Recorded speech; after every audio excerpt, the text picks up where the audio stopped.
اعوذ باللہ من الشیطان الرجیم بسم اللہ الرحمن الرحیم۔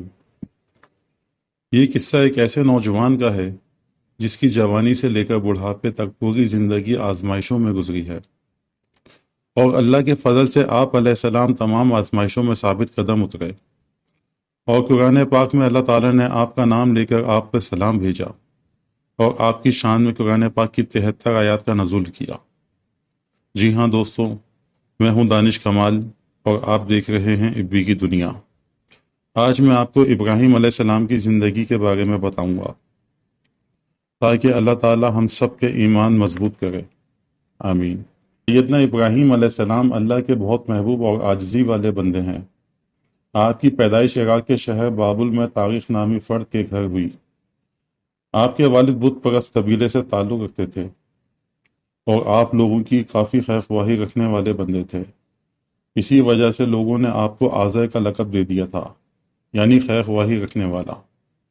آپ علیہ السلام چھوٹی عمر سے ہی بت پرستی کو بہت غلط سمجھتے تھے۔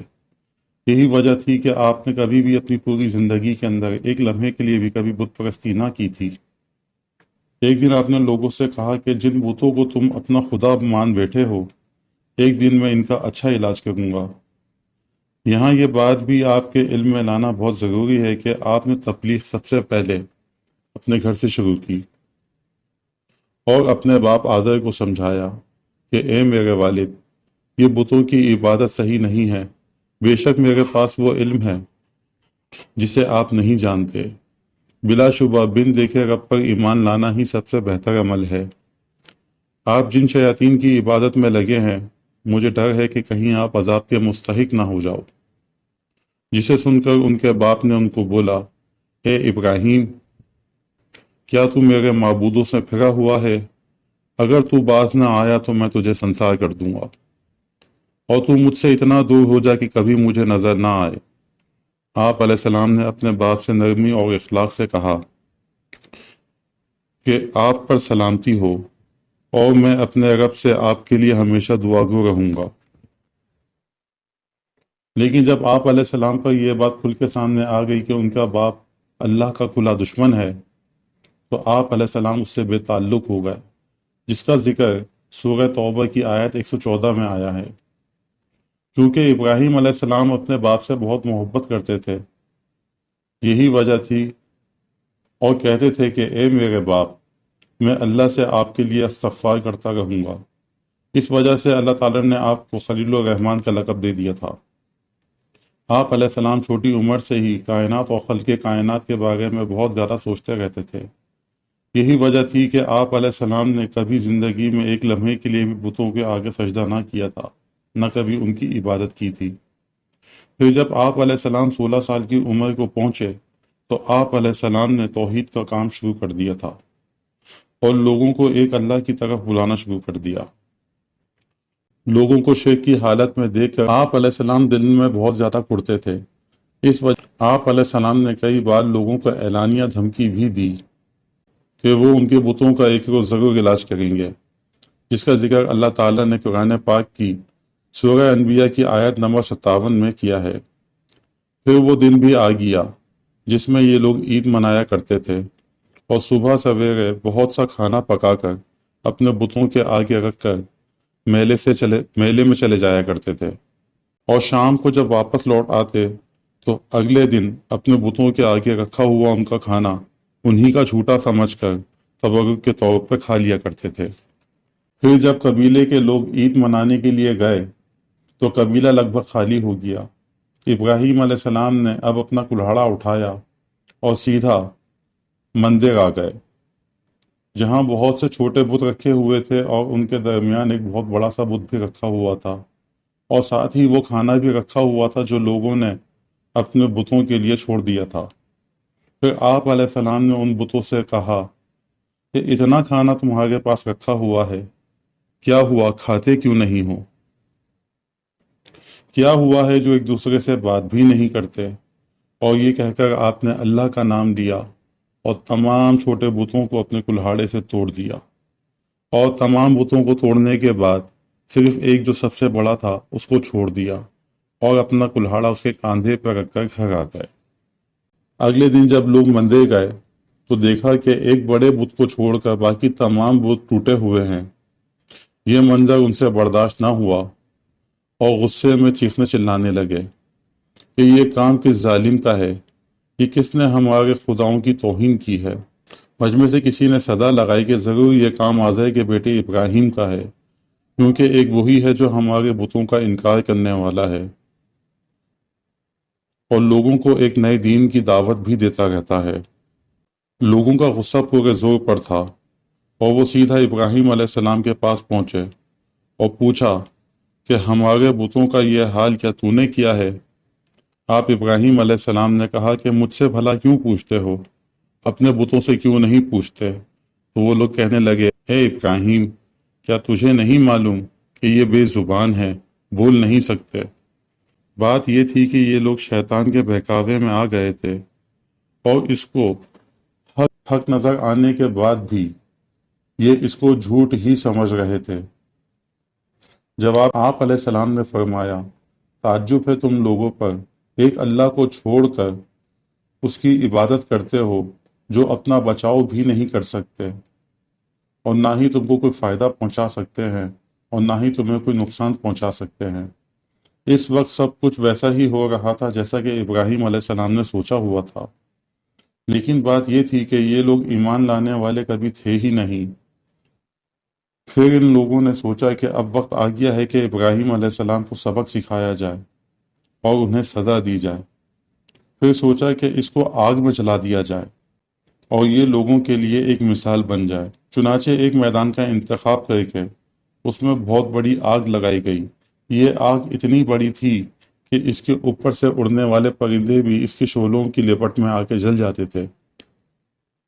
بہت سے لوگ یہ منظر دیکھنے کے لیے وہاں جمع ہو گئے۔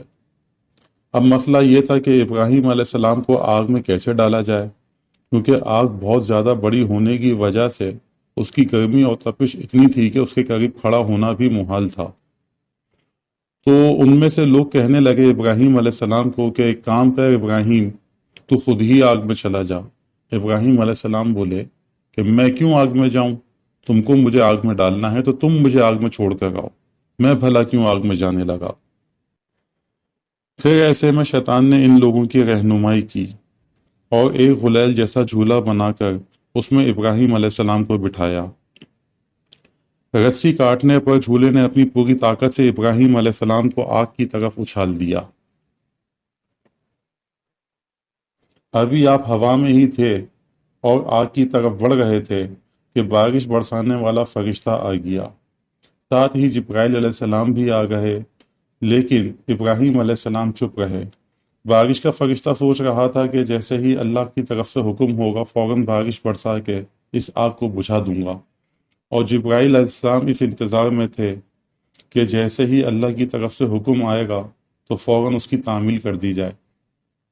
لیکن جب دیکھا کہ ابراہیم علیہ السلام بھی چپ ہیں اور اللہ کی طرف سے بھی کوئی حکم نہیں آ رہا، تو جبرائیل علیہ السلام ابراہیم علیہ السلام سے بولے کہ اے ابراہیم، کیا آپ کو میری کوئی ضرورت نہیں؟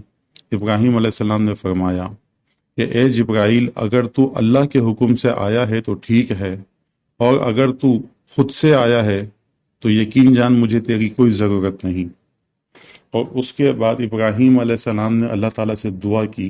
ابھی ابراہیم علیہ السلام نے اللہ تعالیٰ سے دعا مانگی ہی تھی کہ اللہ تعالیٰ نے فرشتوں کو حکم دیا اور دونوں فرشتے آگے سے ہٹ گئے، اور اللہ تعالیٰ نے اس آگ کو براہ راست حکم دیا کہ اے آگ، ٹھنڈی ہو جا میرے ابراہیم پر سلامتی کے ساتھ۔